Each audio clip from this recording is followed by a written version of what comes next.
What's up, everyone? Before I start this review, I wanted to mention that usually I do have a ranking video out for the fall season.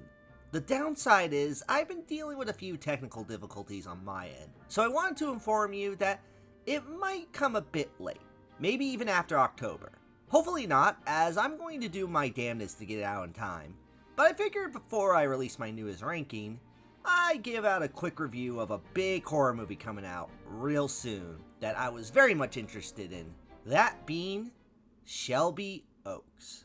This new horror film from Neon centers around a young girl who went missing after shooting her paranormal investigation series on YouTube.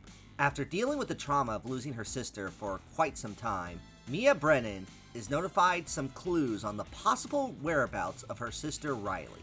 This was honestly one of my most anticipated movies of this year, mainly for the sole reason of its director, as it's actually the debut film from none other than Chris Stuckmann.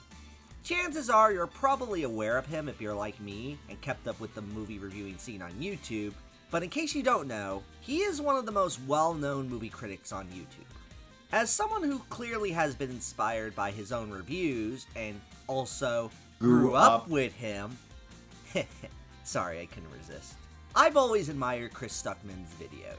While I don't agree with every single review of his, I always love the way he tackles films and discusses his love of cinema. I feel he's one of the few reviewers out there who actually talks about film from the perspective of a filmmaker. He knows how hard it is to craft a film, so I'm glad he gives a huge amount of respect to every great talent in the industry for their hard work. So I was super curious to see how Chris Stuckmann would do a feature film. And from what it looked like, Shelby Oaks was seemingly pretty promising. Getting some major backing from Neon, and being the biggest Kickstarter-backed film project, I was hoping that Shelby Oaks was going to live up to that potential. Fortunately, I am happy to report that as far as first feature films go, this is a really good first impression. I don't think Shelby Oaks is the most innovative recent horror film, but it is certainly a solid film from beginning to end. I will admit, starting out, the film did take a while to really get going, as it's very much inspired by legends from movies like the Blair Witch Project. In the first 30 minutes or so, it feels a lot more like a traditional found footage mockumentary. It's not necessarily a genre that is my favorite, but I understand that the way it's being made here is supposed to set up the events of the film later on, and it's still very well executed. I think the found footage element does make it feel a little bit like movies we've seen before. However, the film really kicks it off big time after that first 30 minutes. It starts feeling less like a found footage movie and more like a traditional film, which is where we really get to see Stuckmann shine as a director.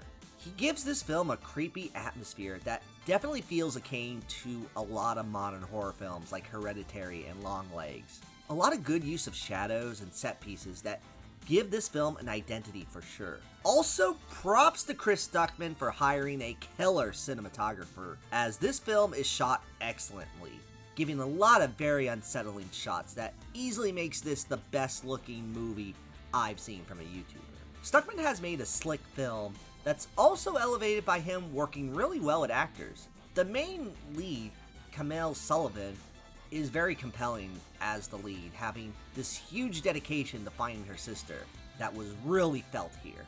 I totally got her being heartbroken by the disappearance and wanting to get closure to it. It's fairly straightforward in that regard, but its craftsmanship is really well put together. It does have some underlying themes you can debate on, especially with the film's insane conclusion that does make this not the most uplifting film this Halloween season. Yet I commend the effort and ambition with where Stuckmann wanted to go with this, making it one cool horror movie.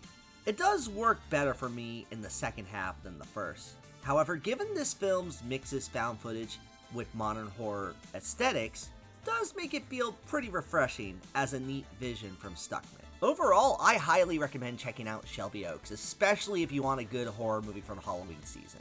It makes me very much looking forward to whatever might be Chris Stuckmann's next film project, as this is a great start to what might be a good film career in the future. And if you just so happen to be watching this, Chris, I just want to say, great job, man. I hope you are having an amazing time and will continue to impress with more films in the future. You're a good inspiration for reviewing films, and I hope you end up inspiring more future filmmakers in the future. So take that for what it's worth. And I'm going to give Shelby Oaks an 8 out of 10. Those were my thoughts on Shelby Oaks.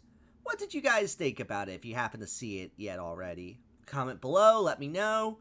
Hit like and subscribe, and also that hype button if you like this video. And I will see you guys again in the near future.